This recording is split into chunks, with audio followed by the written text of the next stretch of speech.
e nas pessoas, estamos conseguindo alcançar patamares nunca antes visitados.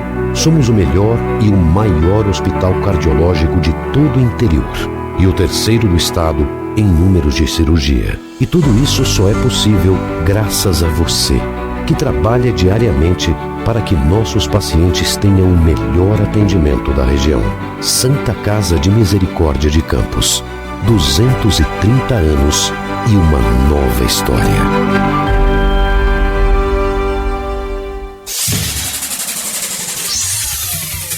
Começa agora o Folha no Ar, primeira edição.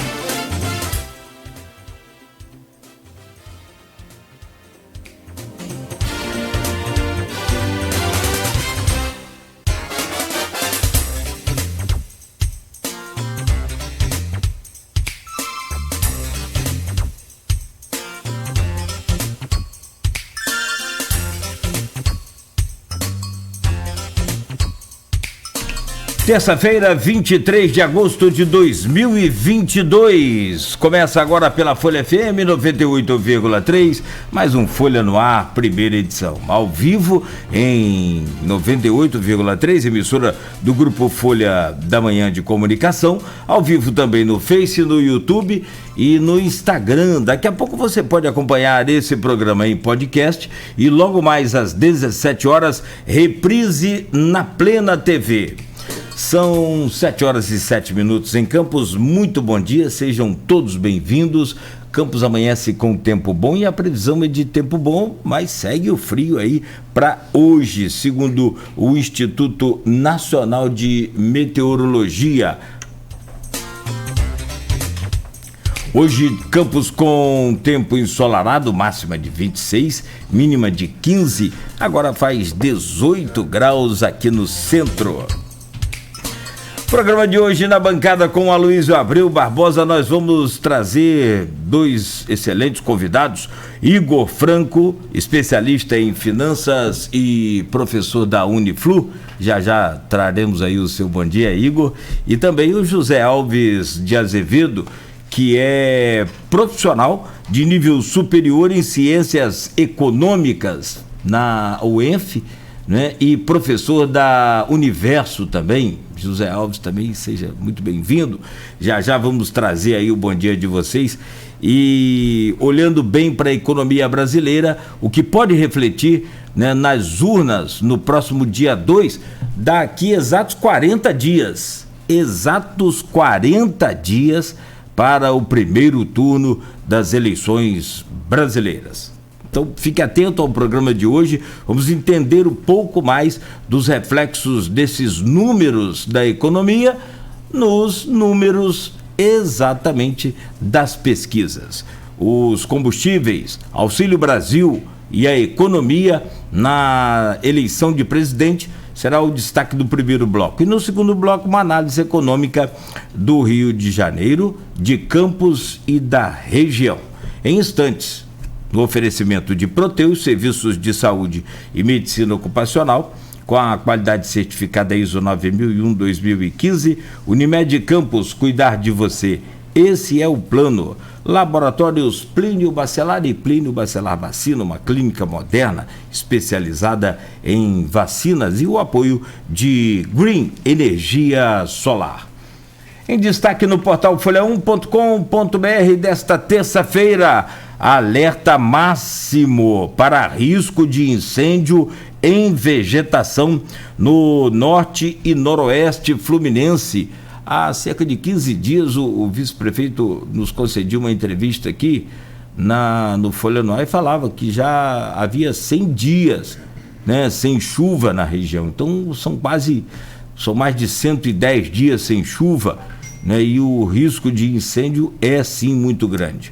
Folha entrega cestas básicas arrecadadas na 29ª feijoada. Foram entregues 40 toneladas de alimentos para 16 instituições ontem.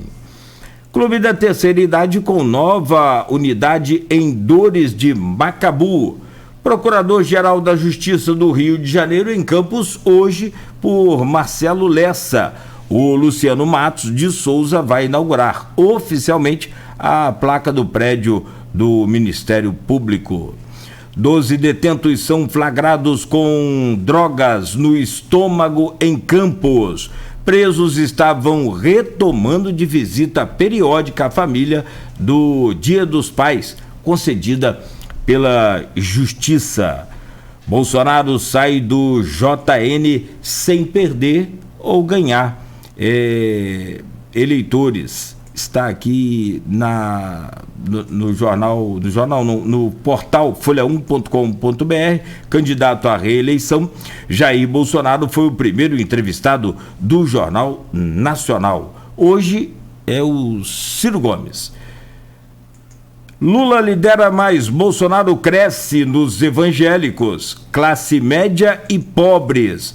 Lula manteve os 45% de intenções de voto e Bolsonaro cresceu, passando de 34% a 36%. Campanha alerta para a ameaça de retorno da paralisia infantil. Eu jamais pensei em ler isso algum dia na minha vida. Ressurgimento de casos onde doença estava erradicada preocupa. Euro é cotado abaixo do dólar pela primeira vez em 20 anos. Estacionamentos vão continuar na Formosa até janeiro de 2023. E aí tem mais uma série de outras matérias, artigos, colunas que você pode acessar aí. Tudo com conteúdo gratuito no portal folha1.com.br. Para começar o programa de hoje, e esse painel político-econômico, né, diretamente dos reflexos dos números da economia, nos números das eleições 2022, eu trago primeiro, pela ordem alfabética aqui, o bom dia do Igor Franco, que é especialista em finanças e professor da Uniflu. Igor, prazer recebê-lo aqui no Folha no Ar, sempre muito bem-vindo. Mais uma vez, obrigado pela presença. Obrigado, Cláudio. Bom dia, professor Zé Alves, bom dia, Luísio, bom dia aos ouvintes da Folha. Para mim é um prazer estar aqui de novo, conversar com vocês. Acho que o tema de economia vai ser determinante para as eleições, é determinante no nosso dia a dia, muitos impactos recentes, pandemia, guerra, e é bem pertinente a gente voltar a esse campo para poder explicar um pouco do que a gente vem vendo aqui no Brasil, principalmente nesse âmbito eleitoral. Então, agradecimento é meu. Obrigado mais uma vez. Meu caro José Alves de Azevedo, que é profissional do nível superior em Ciências Econômicas na UENF, né, formado na UENF e professor na Universo. Bom dia, mais uma vez um prazer recebê-lo aqui no Folha no Ar, seja bem-vindo. Bom dia, Cláudio, bom dia, Luísio, bom dia, Igor, bom dia ao nosso amigo da técnica aí. É um prazer imenso a gente estar aqui hoje debatendo esse tema relevantíssimo, como o nosso amigo Igor falou.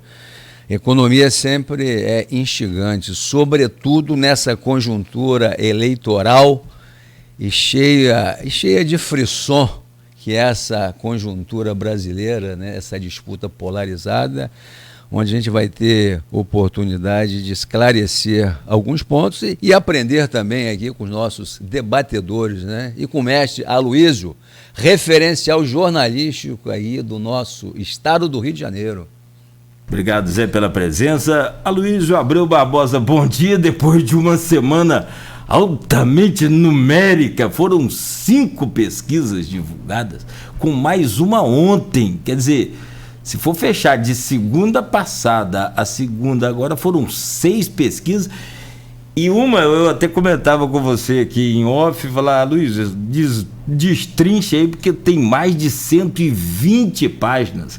São pesquisas realmente qualitativas extraordinárias, inclusive, que a gente fica muito feliz em poder acompanhar esses números, e melhor quando a gente consegue ler as suas colunas, porque aí a gente entende mais objetivamente o que vem trazendo ali aqueles caminhões de números. Bom dia, seja bem-vindo aí a mais uma semana do Folha no Ar. Bom dia, Cláudio Nogueira. Pela ordem, vou para a ordem da bancada, que é inverso alfabético. Bom dia, Zé Alves. Bom dia, Igor, obrigado pela presença. Bom dia, Beto. Bom dia, sobretudo você, ouvinte pelo streaming, telespectador do Folha no Ar. Nosso bom dia especial, 2 categorias sempre nos acompanham nesse início de jornada, de segunda a sexta-feira, que são os taxistas e motoristas de aplicativo, que resumem muito o que a gente vai conversar aqui, né? Acho que é um caso bem emblemático dessa interferência da economia de forma direta na eleição presidencial. Pesquisas, Nogueira, foram 5, sim, semana passada. Só que a matéria tinha 8, porque eram 5 para presidente e 3 para governador. Só que impresso tem um limite pré-determinado de tamanho. Eu tive que jogar governador, já tinha feito, tive que cortar metade da matéria e jogar pedir a Arnaldo para jogar a de governador no ponto final, que realmente não ia dar, no espaço não dá. São vários dados, assim, pesquisa, você vai, né, tão perto da eleição, 40 dias, como você abriu falando aí, você vai na intenção de voto estimulada no primeiro turno, na simulação do segundo turno e na rejeição, que é o índice que define o segundo turno. E você tem várias fatias, são muito fatiadas as pesquisas, todas elas, com diferença de metodologia, algumas presenciais, outras por telefone. As presenciais são tidas como mais confiáveis, são as metodologias adotadas, por exemplo, pela Datafolha e pela Genial Quaest. E muita fatia, mas assim, as fatias que mais têm interferido e dado mudanças no quadro que a gente conhecia até mais ou menos junho, 2 deles são econômicos, um não. Um são os evangélicos. A gente pode até falar sobre isso daqui, mas não é a área de expertise que eu acho de ninguém aqui.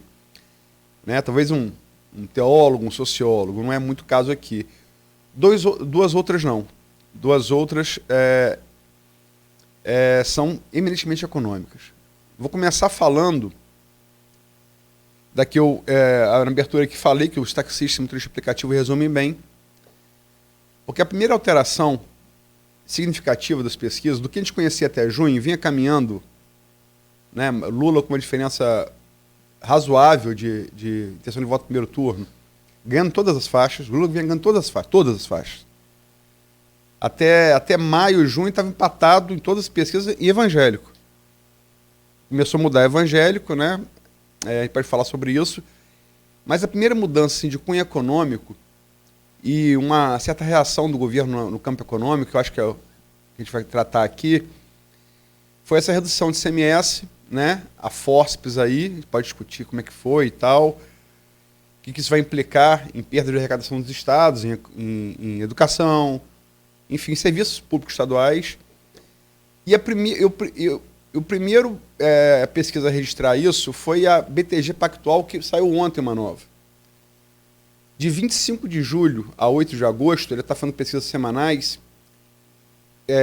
BTG Pactual contratante, né? BTG, o Instituto FSB, BTG FSB. Até 25 de julho, Lula liderava por 39 e 36 no voto de 2 a 5 salários mínimos, a classe média, né? Em 8 de agosto, isso inverteu bem, né? Pulou para 42 para Bolsonaro contra 30 de Lula. Quer dizer, Bolsonaro cresceu 6 pontos e Lula caiu 9. As 2 alterações fora da margem de erro. Isso vem se mantendo, se confirmou essa mudança na classe média, se confirmou na Datafolha, se confirmou na Genial Quaest, se confirmou em todas as pesquisas de lá para cá, todas elas. Se confirmou IPEC não tem como comparar, porque IPEC não fazia desde de 2021. Mas os índices estão parecidos. Você não tem como comparar a evolução, né? Como é que vocês veem isso? Vou começar pela ordem alfabética invertida. Zé Alves, como é que você vê essa interferência do combustível claramente mudando aí no voto da classe média? Bom dia, José. Bom dia, Luísio. É uma coisa que faz bem para todo mundo, né? A melhora do poder aquisitivo. E a gente sabe que na economia brasileira, essa inflação que nós estamos tendo aí, ela tem uma componente de custo muito grande. A inflação de custo, os combustíveis, eles pesam bastante, uma vez que a matriz do Brasil, a matriz dos transportes é rodoviária. E essa redução do ICMS, que você falou que foi a fórceps, eu concordo também. Eu acho fantástico reduzir imposto no Brasil.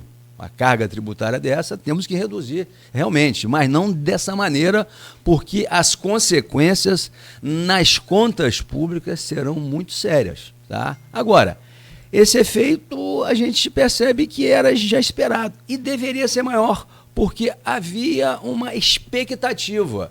E essa expectativa não se confirmou ainda nos índices eleitorais, com auxílio emergencial.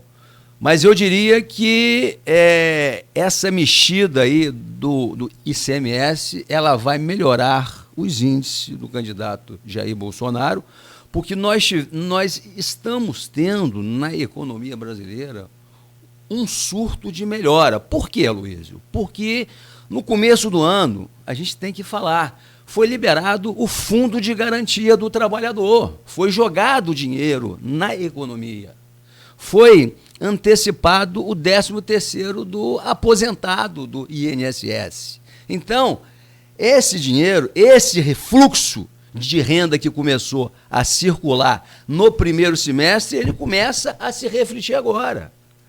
A economia brasileira é pesada, é grande, então a gente está vendo, né, esse conjunto de medidas que começou lá atrás e agora culmina com essa redução do ICMS. Eu acho que o candidato Jair Bolsonaro vai ter uma melhora nos seus índices, mas eu diria que não seria suficiente para ele vencer a eleição. Eu acho que é uma eleição de 2 turnos, uma eleição pegada, uma eleição que vai ser disputada voto a voto, e eu acho isso relevante, porque o país ele precisa ser balançado. Entendeu, Luiz? Essa é a minha visão. O Brasil é um país tão surpreendente que uma pessoa como eu, que bastante liberal, de trajetória liberal, se preocupa quando o Brasil baixa imposto, né? E essa redução de tributos sobre os combustíveis e outros bens, né, não só combustíveis, me preocupa bastante porque isso afeta diretamente o caixa dos estados, e os estados, historicamente, são muito irresponsáveis do ponto de vista fiscal, com algumas exceções, que não é o estado do Rio de Janeiro, por exemplo. O estado do Rio de Janeiro é um estado que precisa de liminar judicial para ser enquadrado, né, no regime de recuperação fiscal, porque ele é incapaz de cumprir as suas metas fiscais por conta própria. Então isso me traz muita preocupação do ponto de vista fiscal. Agora, o efeito para a população ele é imediato, né? Basta a gente falar que a gente abasteceu a 7,70, a gasolina está 5,60, eu acho, aqui, falando do nosso contexto regional aqui da nossa cidade. Então isso tem um efeito muito rápido assim, no bolso da classe média, porque o combustível pesa mais no bolso da classe média do que, às vezes, no geral da população, já que são pessoas que possuem veículo próprio. Isso tem assim, uma dimensão muito, muito imediata, né? na percepção dessa parte da população. Para o restante da cadeia produtiva, a gente vai ter um reflexo um pouco mais demorado. O professor Zé Alves falou bem, grande parte da inflação que a gente vê hoje é uma inflação de custos, e essa inflação ela não cede da noite para o dia, né? Ela depende de uma cadeia produtiva, que às vezes é bastante longa, e aí esse efeito vai ser sentido pela população em geral agora nos próximos meses. Mas eu também estou de acordo com o professor Zé Alves que talvez a velocidade dessa percepção não seja na medida em que o candidato à reeleição precisa. Né? Ele precisaria de uma percepção maior e mais rápida dessa melhora das condições econômicas, que de fato a gente pode contestar uma série de questões assim, de condução da política econômica, mas em 2022 o Brasil vem surpreendendo positivamente em diversos indicadores, e isso naturalmente vai trazer ao longo do ano uma boa vontade maior da população em relação aos governantes atuais, não só em nível federal, né? Mas essa percepção econômica ela acaba se disseminando, e todos os governantes de ocasião eles tendem a ser beneficiados por uma melhora nessa percepção econômica. A gente está falando da coisa do combustível, mas não é só combustível. Isso vários analistas, né? Vários analistas do Brasil inteiro, inclusive alguns opinando nos próprios relatórios das pesquisas. Não só combustível, também há um reflexo, ao que parece, na classe média, fatos. Tem 5 pesquisas dizendo a mesma coisa, isso é uma tendência cristalizada. Fala BTG, porque BTG foi o primeiro a dar. E depois o BTG deu na primeira semana o dia 8, que na primeira semana de agosto, e na semana passada, além da BTG, 4 institutos confirmaram, né? Genial Quaest, PEC, Datafolha, e o quinto foi qual, Luiz? Poder Data. Mas não foi só combustível. Segundo analistas, isso está também ligado a uma queda no nível ainda alto de desemprego, né? Isso teria refletido também na classe média. E também energia elétrica. E se discute também se isso foi de maneira subsidiada. Se usa até como exemplo que Dilma fez em 2014 para se reeleger e a conta veio em 2015. Vamos falar um pouco dessa conta, porque em 2015 a conta veio. Vocês são economistas. A conta vai vir em 2023, independente de quem vença, sim ou não? Por que, Igor? Uma parte da conta vem porque alguns benefícios são temporários, né? Mas, novamente, retomando o ponto do professor Zé Alves, com o qual eu concordo, acho que a maioria dos analistas também, uma parte relevante dessa inflação muito alta que a gente observou nos últimos meses, ela é dada pelo aumento de custos, e esses aumentos de custos eles foram, em grande parte, causados pela retomada pós-pandemia, guerra Rússia e Ucrânia, e esses efeitos eles tendem a diminuir. Então, assim, a gente deve ter algum impacto em 2023, mas ele não deve ser na magnitude que a gente observou em 2014, 2015. Porque em 2014 a gente teve um determinado nível de inflação, em 2015 essa inflação pulou para quase 11%. Agora a gente vai observar um fator, a gente vai observar um movimento contrário. A inflação está muito alta e ela vai vir alta no ano que vem, mas ela vai vir num patamar muito menor do que a inflação desse ano, considerando apenas os efeitos, né, dessas políticas econômicas que foram executadas esse ano. Então, pode ser que para a ponta da população a gente tenha até uma percepção de melhora, porque a gente de fato vai ter uma inflação menor do que a gente observa hoje, só que a análise correta é que a inflação será maior do que ela seria na ausência dessas medidas. Tá? Então a gente vai ter uma parte do impacto sim, mas não é improvável que exista uma percepção de melhora por parte da população, já que a gente caminha de um cenário atual muito ruim, e esse cenário ruim também impactado, como a gente falou, por esses fatores que são alheios, né, até a nossa própria economia. Então isso vai ter um fator, um peso determinante, tá? E um outro ponto também que traz, só para finalizar, amarrar meu comentário, essa percepção de melhora, porque a gente, de fato, em 2022, a gente voltou a uma normalidade de vida, né? Tanto que a gente está aqui, pessoalmente, conversando, né? 2021 a gente não teve isso, né? Alguns números melhoraram, depois pioraram ao longo do ano, ficou aquele abre e fecha. 2022 não, a gente está funcionando, entre aspas, de forma normal. Então as pessoas voltaram a consumir fora de casa, voltaram a passear, viajar, e eu acho que isso também traz uma percepção de bem-estar por parte da população, que obviamente não está diretamente ligada à política econômica, né? Não foi nenhuma medida exatamente do governo, mas pode contribuir para que exista até o final do ano essa melhora de humor econômico por parte da população em geral. E novamente, uma percepção até de um 2023 mais positivo que 2022. Você acha também, Zé, que além do combustível, energia elétrica e emprego afetaram também essa mudança no voto da classe média? Claro que sim. A gente tem, como o Igor colocou, o ano de 2022, a vida está voltando ao normal, sobretudo o setor de serviços, que tem gerado mais emprego, restaurante, bares, shows.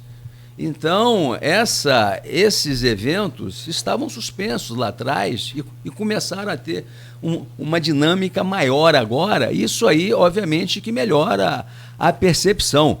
Agora, eu acho que 2023 vamos ter aí um ano apertado a se confirmar a conjuntura macroeconômica mundial de recessão nos Estados Unidos, recessão na Europa e desaceleramento do crescimento econômico da China. Então, eu quero que esse cenário ele não se confirme, eu acho que o Igor também, porque ninguém quer aí mais sofrimento, chega aí de recessão, de pandemia e de outras questões políticas aí. Então, o ano de 2023, por conta dessas medidas eleitoreiras do ponto de vista da expansão fiscal, que a gente está vendo pelo governo federal, ferindo a LRF, ferindo as leis fiscais como um todo. Então, a gente não quer que esse cenário negativo se reflita, mas vai ser um ano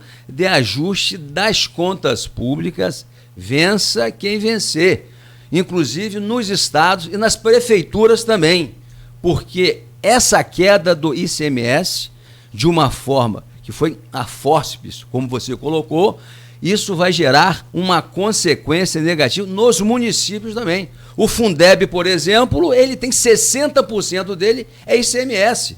A política pública na educação, ela vai ser comprometida. Por que será comprometida? Por uma irresponsabilidade fiscal do governo federal, que está em apuros com os indicadores eleitorais. Ele precisa vencer a eleição.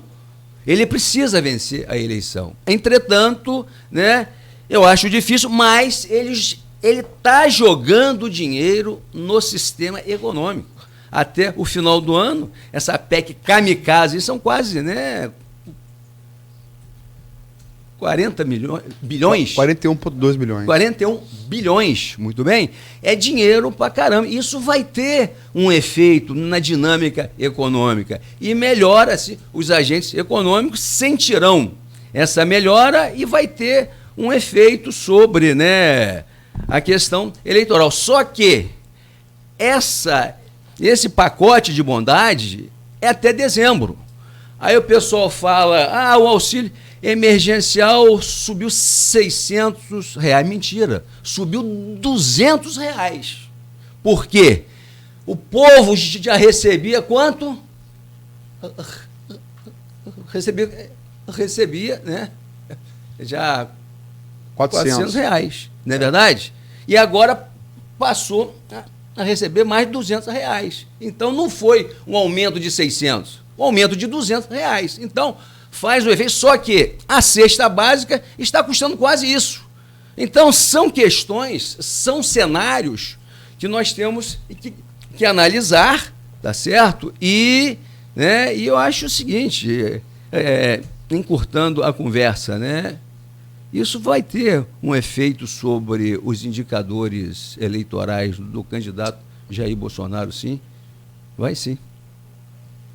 Vocês tocaram, Zé Alves tocou numa resposta anterior e também nesse de maneira mais detalhada. Deixa eu então entrar, porque eu comecei no voto classe média, porque, de maneira cronológica, onde o primeiro indicador foi onde os indicadores econômicos influenciaram primeiro as pesquisas, né? A gente tem que, isso está consolidado, tá? Em todas as pesquisas estão mostrando isso, todas. O BTG, FSB de 8 de agosto, primeiro que deu, mas todos confirmaram. Ou seja, tendência cristalizada. Tem uma tendência que alguns institutos deram, outros não, que é o Auxílio Brasil, né? Essa elevação, primeiro, há que se lembrar, o auxílio emergencial, vamos recapitular. O auxílio emergencial começou em 600, lá em 2020. No retrato, foi o melhor momento de popularidade do governo Bolsonaro, foi quando? Em agosto de 2020, quando entrou esse auxílio de 600. Aí bota também a inflação para trás, era maior do que é hoje, né? Ele nunca teve tão bem nas pesquisas. E a recessão do Brasil reduziu, e dita por Bolsonaro, ele disse, olha, se a recessão do Brasil foi menor, foi por conta do auxílio emergencial. Ele disse em março de 2021. Ele admitiu. Não, eu estou falando de um paralelo do entrada do dinheiro com as pesquisas, né? A Datafolha de agosto de 2020 foi o melhor momento dele até hoje de popularidade. E está ligado ao ministro do Pagamento do Auxílio Brasil 1 mês e 2 meses antes. Isso é muito claro. o Auxílio Brasil, na época o auxílio emergencial, ele baixou, quando a pandemia foi né, a vacina foi entrando, ele baixou, estava em 170. Primeira manobra de Ciro Nogueira no Congresso, que é o mentor, né? É o que está começando aqui, é o Golbery de Bolsonaro. Né? Coitado do Golbery, mas enfim. Ele primeiro aprovou apex precatórios, rolando dívidas transitadas e julgado da União para o ano que vem. É outra coisa para a gente analisar aqui. Outro problema. Né? Outro problema. Foi para 400. E Ciro Nogueira deu declarações à imprensa que esperava que Bolsonaro, a partir desses 400, estava em 170, e 6, se eu não me engano, fosse em junho ultrapassar Lula nas pesquisas. Isso não aconteceu. Isso não aconteceu. Não aconteceu. Faz a PEC Kamikaze, né? Os 41,2 bilhões para botar para 600. Estoura o teto, né? Estoura o teto completamente. E entra 600. Aí vou para as pesquisas. Começou a ser pago 9 de agosto. 9 de agosto. 3 generais com a Oeste em estados não nacional, antes de ser pago, foi na semana que começou a ser pago. A de São Paulo na quinta-feira retrasada e a de Minas na sexta-feira. A de Minas já pega 4 dias de campo, o quarto dia pega o dia 9. São Paulo e Minas, estamos falando dos 2 maiores colégios eleitorais do Brasil. Eles dão uma mudança perceptiva em quem recebe Auxílio Brasil, direto ou indiretamente, pró-Bolsonaro. Lula cai, fora da margem de erro, Lula cai, Bolsonaro sobe. Isso também é refletido na General Quaest já da semana passada, no Rio de Janeiro, terceiro colégio eleitoral do Brasil. Sai a Nacional General Quaest, isso não aparece. Eu falei, 3 maiores colégios eleitorais, como é que isso não aparece? Eu fui para... Você tem que ir dado, né? Bahia é o estado que mais recebe. Bahia, que é francamente lulista. Talvez isso tenha segurado na General Quaest. A Poder Data deu mudança na semana passada bem. Foi o único que registrou, nacional. E confirmada agora pela BTG FSB de segunda. Alteração já. Você tem 2 faixas, até um salário mínimo e até 2. Até 2 não teve mudança. Até 1 teve, fora da margem de erro. Pode ser o começo dessa mudança, porque todo mundo fala, se mudar o voto do pobre, que é onde Lula sempre teve, historicamente isso é uma vantagem, sempre foi assim. Isso pode, de fato, mudar a eleição. Como é que vocês veem essa mudança? Estou falando de 3 generais Quaest regionais, não confirmada na General Quaest nacional, Poder Data, BTG FSB. Eu acho que isso pode mudar a eleição, como e por quê? Comecei com quem? Comecei com... Começou comigo, acho que... Quem aqui é o... Não, vou começar com você. Tudo bem, eu acho que... Luísa, a gente tem que botar o seguinte aqui na mesa, né? Existe uma memória afetiva muito grande no meio popular do governo Lula. Filho de empregada doméstica ia à Disney. O Guedes disse que isso não pode acontecer. Filho de porteiro fazia universidade. O Guedes disse que isso não pode acontecer, porque isso aí é uma afronta à nossa elite de rapina, que nem o Gessé fala, né? O Gessé, no seu livro Subcidadania do Povo Brasileiro, diz que nós temos uma elite de rapina. E eu acho que eu concordo com o Gessé. Sabe por quê? Porque o senhor Paulo Guedes diz, olha, empregada doméstica, filho de empregada doméstica, não pode ir à Disney. Filho de porteiro não pode fazer, né, universidade, né? O aeroporto não pode virar rodoviária, não é verdade? Isso tudo, essa elite, né,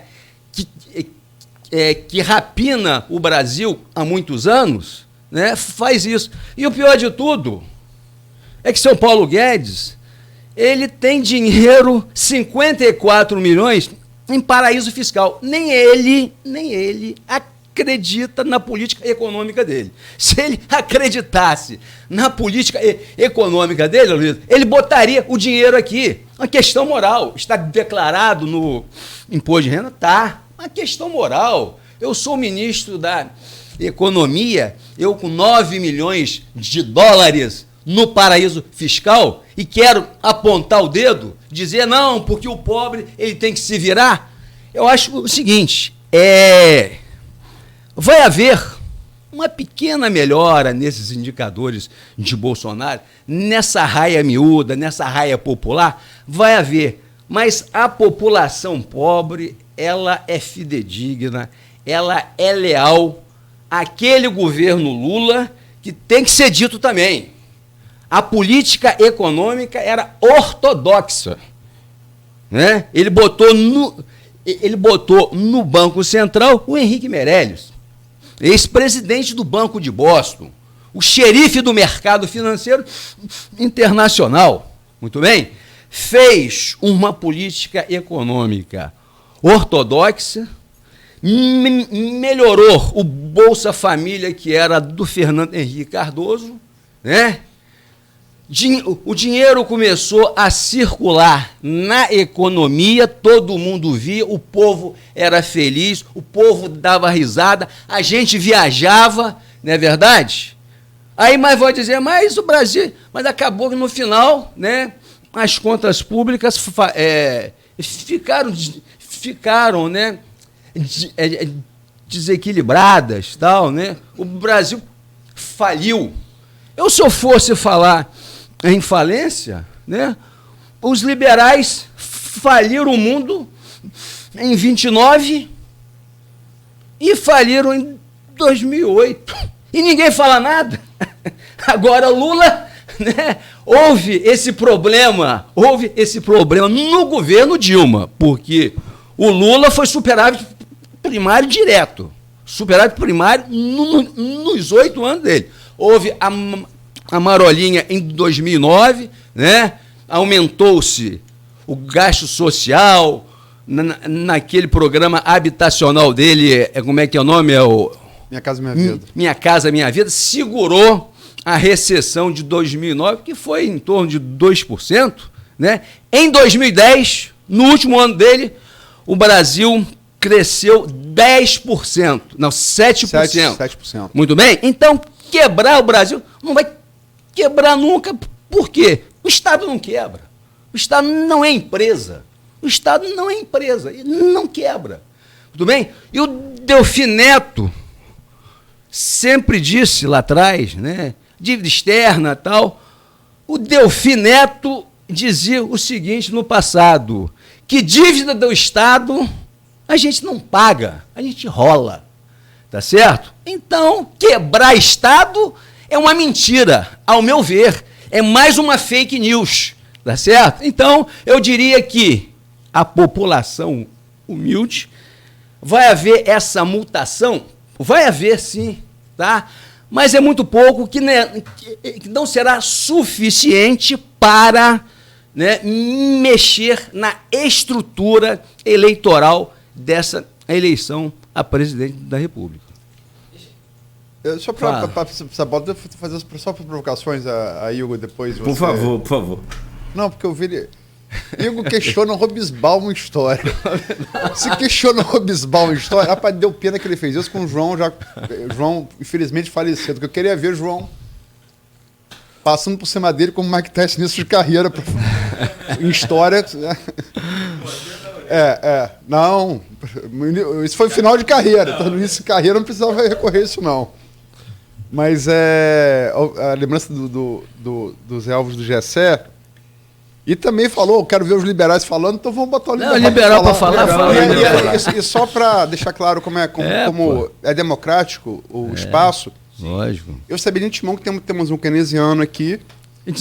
Keynesiano. E desenvolvimentista e um liberal. Então, mas acho que o Keynes ele defendia o equilíbrio relativo às contas públicas. No momento de dificuldade, você aumenta o gasto. Mas ele, ao contrário do que muita gente acha, né, o Keynes defendia o equilíbrio das contas públicas. Não, sim, é só para deixar claro para o ouvinte, que talvez não entenda tanto de economia, como até em economia a gente procura um equilíbrio aqui de opiniões. Um keynesiano e um liberal. E digo você, o pouco que eu conheço de economia também sou keynesiano, mas vamos ao liberal, Igor. Nesse aspecto eu tenho algumas diversas discordâncias com o professor Zé Alves. Assim, Primeiro, na questão eleitoral, assim, eu acho que é tudo uma questão de narrativa, né? Porque em 2018 é inegável que uma parte considerável da população pobre concedeu votos a Bolsonaro, que foram retirados agora, e naquele momento, por exemplo, a narrativa da corrupção, ela de fato funcionou, porque embora houvesse a lembrança emocional de que de fato no governo Lula 1 e 2 os indicadores eles tenham avançado muito rapidamente, mas também houve naquele momento de 2018 a percepção de que uma corrupção generalizada causou uma recessão brutal no Brasil no governo Dilma, quer dizer, causou não, mas contribuiu, e eu acho que sem dúvida contribuiu. Um sistema institucionalizado de corrupção. A gente não pode tirar isso do radar, né? A gente bate muito no governo atual. Eu sou, como liberal, sou super a favor de cobrança em relação a qualquer governante eleito, mas eu acho que essa eleição ela tem, assim, justamente para a gente estar falando em alguns espectros mais radicalizados, a gente não pode perder de vista de que o principal oponente do presidente que está tentando a reeleição é uma pessoa acusada em dezenas de processos de corrupção, onde tem bilhões de dinheiro que foram devolvidos para o caixa público, e a gente entende, assim, a gente já tem um tempo relevante de Brasil para perceber a chicana jurídica que foi a anulação do processo do presidente no STF. Mas, enfim, sem entrar diretamente nesse mérito, eu discordo do professor Zé Alves quando fala da política. Eu acho que Dilma 1 e Dilma 2 foi uma continuidade das políticas implementadas por Lula pós-crise de 2008, que culminaram numa crise gigantesca. Basta a gente lembrar que a gente sofreu sozinho em 2014, 2015. Né? O mundo crescia e o Brasil patinava, tendo a pior recessão da história, derivado de erros de condução de política econômica por Dilma, que foram uma continuidade de políticas implementadas por Lula 1, por Lula 2, né, o segundo mandato de Lula, tanto que o ministro da Economia, Guido Mantega, ele foi o mesmo, né, ao longo desses 3 mandatos praticamente, só no final o Brasil já estava se afogando, aí Dilma resolveu mudar ministro, mudar composição de Banco Central e não funcionou, né? Já era muito tarde para salvar a economia, e quem teve que salvar a economia foi a cavalaria, foram políticos ortodoxos que funcionam. Eu discordo também, professor Zé Alves, acho que o Brasil pode quebrar, acho que pagar um juro de 13,75% ao ano é um sintoma muito negativo da economia. Eu concordaria que os Estados Unidos não quebra, agora o Brasil quebra. E a gente tem que tomar cuidado com isso. A quebra não é o calote, né? Aí eu concordo que a gente não dá calote em dívida soberana. Mas esse calote ele vem via inflação. E a gente vê diversos países fazendo isso. A Argentina não dá calote em títulos internos.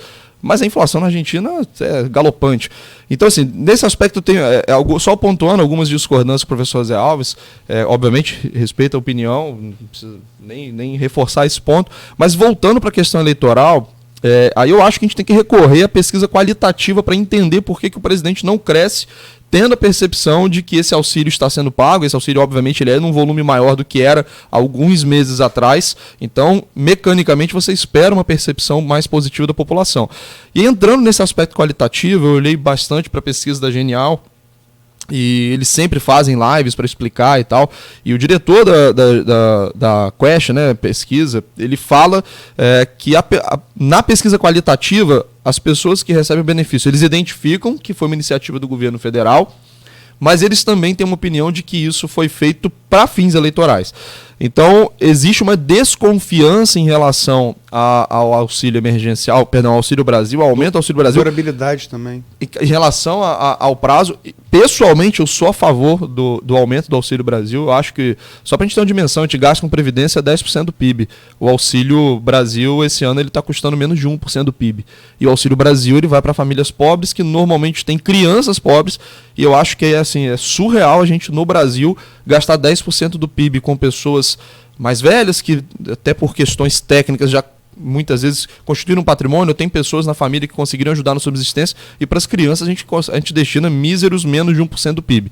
Então essa conta para mim não faz sentido. Então, pessoalmente, sou a favor do aumento do Auxílio Brasil. Acho que o valor de R$600, havendo uma contrapartida nas contas públicas, é perfeitamente possível de ser assumido pelo governo federal para o ano de 2023. Mas acho que a chave para entender essa possível melhora do presidente na população que recebe o Auxílio Brasil é saber se essa resistência, né, vai ser quebrada até o período eleitoral, até o dia da votação de primeiro turno e segundo turno. E aí eu já desconfio, porque eu acho que a rejeição que o próprio presidente criou ao longo dos últimos anos dificulta essa tentativa, né? Ontem, eu acho que o presidente na sabatina do Jornal Nacional, ele surpreendeu positivamente, dado o contexto, né, que foi um contexto muito provocativo e imaginava-se que ele poderia perder a compostura, então ele conseguiu se manter no prumo, mas eu não tenho certeza se essa postura agremiou o voto, conseguiu quebrar a resistência, quebrar, né, a rejeição, que é o fator que impede que ele cresça, uma vez que a população atribui a ele, né, essa iniciativa do Auxílio Brasil, mas não, mesmo assim não muda o voto. Tá? Então, olhando para esse aspecto qualitativo, que principalmente a pesquisa da Genial ela tem, né, um histórico mostrando, eu não sei se essa velocidade de mudança vai ser suficiente para virar o jogo eleitoral. Nogueira quer fazer uma pergunta, só vou logicamente que eu não vou dar uma de que a pessoa, não concordo com o PC, faça uma enquete. Né? É complicado, né? Mas eu tenho tido como jornalista preocupação de conversar muito com quem recebe o Auxílio Brasil para entender o raciocínio. Logicamente que isso não tem valor estatístico. Estou aqui fazendo a exceção. Certo? Mas eu não encontrei nenhuma pessoa que receba, e conversando, ouvindo mais do que falando, o que eu mais ouço, e aí não há aqui nenhum juízo de valor, eu estou relatando. E também estou afirmando, isso não tem valor estatístico. É só uma impressão de pessoas com quase conversei. Só para reafirmar isso que você e os Alves falaram. Eu vi essa frase em 8 pessoas, eu vi essa frase de 4. Essa definição. No tempo de um, não vou nem falar o nome, no tempo de um, eu tomava leite e comia carne. Hoje está me dando com uma mão, está tirando com a outra. Isso é até 31 de dezembro. Porque a gente, para quem acha que o eleitor ser menos DI é ingênuo é quem supõe isso. Talvez seja o eleitor mais pragmático de toda a pirâmide social brasileira. Não é ideologia, não é carrinho de compra. Mas feita essa observação, desculpa, Nogueira. Não, só eu queria colocar sobre essa questão da memória afetiva, que aliás, Elvis colocou o Igor na conversa. Tipo aquele café. Não provocando, não. Na provocação. Bota a lenha na fogueira. Igor você não vai conseguir seu intento aqui, não. Não, que isso, de forma nenhuma. Não, mas o que eu queria dizer você falou sobre quebrar, e de fato a gente olha logo para o estado do Rio. Me lembrei da Grécia. A Grécia não quebrou, assim, leigamente falando, isso. Mas esse não é o tema do programa. Pessoal, assim, rápidos comentários, vocês podem falar sobre outra temática que a Luiz vai criar para a gente ver. Que aí a gente pode fazer. Mas o que eu quero trazer é justamente... Eu estava lá quando quebrou. Você estava lá? Estava na Praça Sintagma, eu vi. 2015, não foi? 2017. 2010 começou. 2010 começou, 2011. Eu estive lá em 2009, 2011, 2011, 2012. Só um exemplo, a Grécia, a gente fala muito assim de austeridade no Brasil, políticas ortodoxas, porque a ortodoxia no Brasil e a heterodoxia elas são um pouco diferentes do restante do mundo. Mas os ajustes que os países europeus precisaram fazer foi de corte de pensão, corte de salário, coisa que a gente nunca teve no Brasil. Então, assim, a gente tem que flexibilizar essa questão da austeridade. O Brasil, há muito tempo, tirando o FHC, que de fato teve um programa muito austero, essa austeridade no Brasil ela é sempre flexibilizada, né? A gente não tem corte nominal de salários, demissão de funcionários públicos, a gente não tem esse tipo de medida aqui no Brasil, mas a Grécia precisou fazer. A Grécia precisou fazer porque ela quebraria, porque ela a moeda não é dela, né? A moeda é da zona do euro, né? E aí foi a questão que eu mencionei, né? Os Estados Unidos tudo bem, emite dólar, não quebra, mas o Brasil emite reais e pouca gente quer reais. A gente não tem dívida externa, né, Igor? A dívida externa nossa, o Lula quitou a dívida externa nossa com o FMI, ainda deu 10 bilhões de dólares emprestado ao FMI. As pessoas esquecem de falar isso. E as reservas cambiais nossas são muito grandes. A Argentina não tem reserva cambial, mas a dívida dela... Esse custo de oportunidade FMI é muito grande. É muito grande. Então, se comparar o nosso Brasil com a Argentina, eu acho uma amostra muito infeliz, né? Porque a condição nossa é totalmente diferente, entendeu? É muito simplista. Mas é diferente também porque a gente não seguiu os passos da Argentina, né? Esse é o risco, né? A gente acabar... Mas as reservas cambiais... Mas as reservas hoje pra gente estão custando muito caro. É um colchão monetário que ajuda bastante, entendeu? Você vê, por exemplo, que os investimentos retornaram na Bolsa de Valor essa semana. Então, isso o que é? Né? A gente está com confiança, entendeu? Só para fechar aqui da minha parte, memória afetiva. A Luísa falou conversa, e aí é a nossa parte, como não só como radialista e como jornalista que a Luísa mas como cidadão. A gente vive no meio. Eu tenho conta na Caixa. Eu percebi semana passada, quinta-feira passada, uma fila longa ali na Formosa. Você sabe como é que estava sendo pago o Auxílio Brasil? Vocês têm noção, vocês chegaram a ver? Com um cartãozinho escrito Bolsa Família. Continua.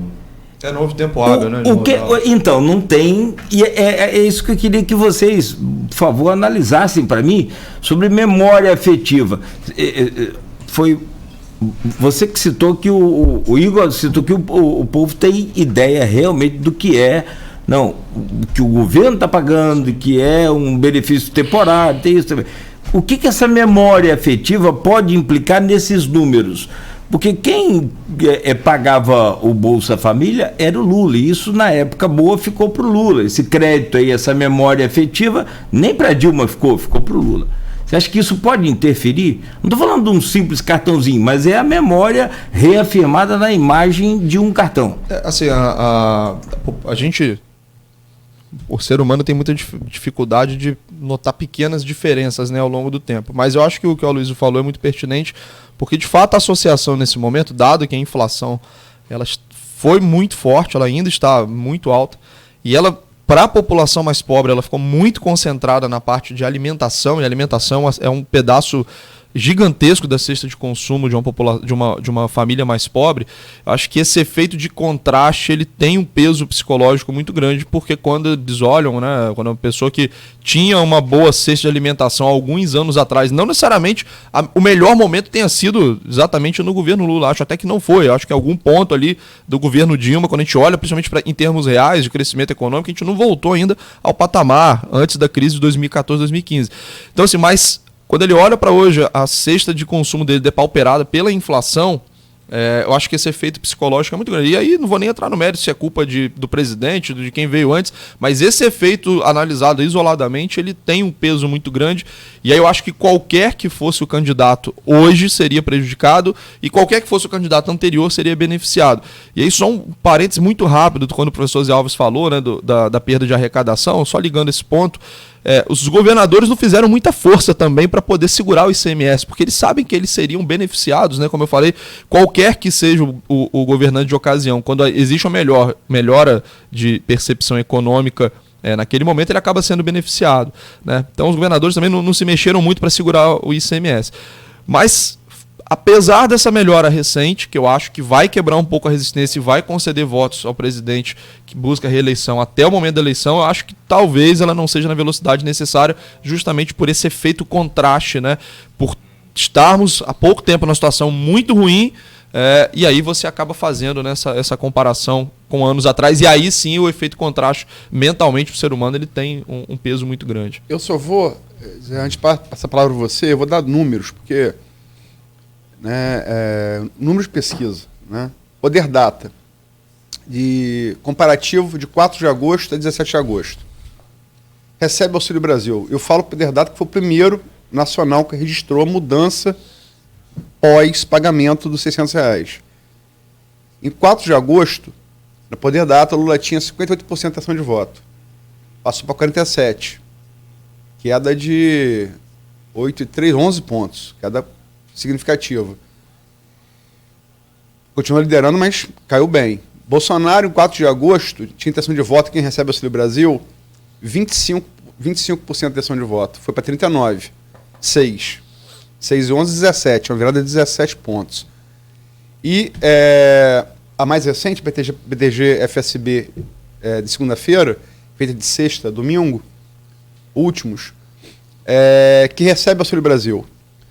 Lula tinha 61% em 15 de agosto. Passou a 52%. Bolsonaro tinha 24%, passou a 31%. Quer dizer, 9 com 7, 16 pontos. Vê que os números eles são próximos, né? Só para Não, eu queria dizer o seguinte, a inflação nossa continua alta, 10% pelo IPCA nos 12 meses. Tivemos uma deflação agora em julho, possivelmente agora em agosto, mas os alimentos, como o Igor bem colocou, estão muito altos. Vai ao supermercado. Uma coisa é o mundo da televisão, a propaganda do governo, é deflação, de novo, o único país no mundo que teve deflação. Entretanto, vai ao supermercado, vai adquirir uma carne para você ver, vai tomar uma cerveja para você ver, está tudo caro no Brasil, está muito caro mesmo. Então, esse efeito, esse surto que tivemos agora com o auxílio emergencial, isso pode ser acomodado em 15, em 20 dias. Você recebeu aquilo, achou um efeito renda, efeito riqueza. Não, eu vou comprar mais, chega ali na frente, os preços continuam altos, ele se acomoda e vai votar no candidato que ele iria votar anteriormente, entendeu? Então, esse efeito renda, a gente estuda isso em economia, Igor sabe muito bem, né? O efeito riqueza, né? Aquela coisa que eu estou com muito dinheiro, chega ali na frente, né? O poder aquisitivo, ele começa a minguar. Pode ocorrer também isso aí. O ser humano, ele é dinâmico. A economia é viva. A economia é uma ciência social, entendeu? Essa é a grande questão, né? Eu vou fazer uma última pergunta para terminar o bloco, posso? Dá para fazer? Sim, sim. Eu queria que você respondesse de maneira objetiva a pergunta. Não há nenhum analista político-econômico do país, ou brasilianista que nos acompanha, que não concorde que essa eleição vai ser definida na resposta à seguinte pergunta. O Auxílio Brasil vai mudar o voto mais majoritário de Lula, que é o voto até 2 salários mínimos? Sim ou não, por quê? Nós temos, para o primeiro turno, 40 dias. Acho que nenhuma análise hoje racional vai discordar que a tendência hoje é para o segundo turno. O Bolsonaro está avançando, deve avançar um pouco mais, ele não bateu no teto ainda. Lula bateu no teto, isso é, todos os pesquisadores mostram, desde março. Ele lidera, ele não está caindo, mas ele claramente não sobe mais. A pergunta é, de maneira objetiva, isso pode mudar a eleição? Quer dizer, 40 dias mais 28, são quase 70 dias, 68, até o segundo turno. E por quê? Igor?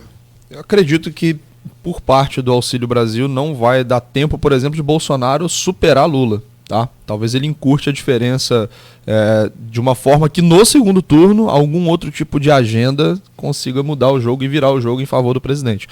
Mas acho que não dá tempo, porque o efeito riqueza, como o professor Zé Alves falou, ele é temporário, né? A inflação ela é uma aceleração de preço, então mesmo que a inflação pare, os preços estão estacionados num patamar alto, então isso, assim, depois desse primeiro momento de alívio, as coisas provavelmente continuarão caras, e aí esse efeito tende a minguar, mas aí a gente tem que ver até a exaustão desse movimento de recuperação do Auxílio Brasil. Então, assim, resumindo minha resposta, acho que não vira o jogo no primeiro turno para o presidente, mas talvez encurte a diferença de forma que no segundo turno um combo de narrativas, não só econômicas, consigam virar o jogo. Não acho que é o cenário mais provável hoje, mas pode acontecer. Eu concordo com o Igor, acho que vamos ter um segundo turno aí e esse Auxílio Brasil não será suficiente para virar o jogo. Eu acho que um erro estratégico de Bolsonaro foi ter tirado o auxílio emergencial lá em dezembro de 2020, porque chegou em dezembro de 2020, Igor e Aloysio, me parece que tinha acabado, né? O coronavírus, né? Ele não tirou, ele reduziu, desculpa, Zé, ele reduziu, né? Reduziu, porque se dependesse dele, o auxílio emergencial seria de R$200. Os deputados que deram R$500, né? E depois ele achou melhor dar 600. Agora, chegou em dezembro de 2020, né? A pandemia acabou no Brasil. Aí vamos tirar o auxílio e tal. Agora, se continuasse o auxílio emergencial, aí eu vou dizer a você, o bicho ia pegar para Lula, porque eu acho que ia equiparar, eu acho que Lula não teria a capacidade, né, de vencer ele até. É uma conjectura, entendeu? Mas eu acho que ele cometeu um erro estratégico em ter tirado, né, o auxílio emergencial lá em dezembro de 2020. Só um adendo aqui, dezembro de 2020, Lula ainda estava inelegível, e aí a decisão do ministro Fachin é só em fevereiro, eu acho, de 21, ou março de 21, talvez, se Lula naquele momento estivesse apto a concorrer, não teria havido essa retirada do auxílio, mas não era o cálculo político que eu acho que o governo fazia naquele momento, né? Pensando politicamente, sem olhar contas públicas, era de que não faria tanta diferença eleitoral, já que ele não tinha, né, candidato para confrontá-lo eleitoralmente agora em 2022. Eu só soube completar no nosso amigo Igor, né? É verdade mesmo, né? Agora, o Igor, esse auxílio emergencial não fica caro, não, cara. Eu concordo. Caro é você ter uma sociedade faminta. Caro é você andar pela rua, ver as pessoas na miséria, dormindo mal relento. Isso fica caro. Agora, R$600 é uma coisa mínima.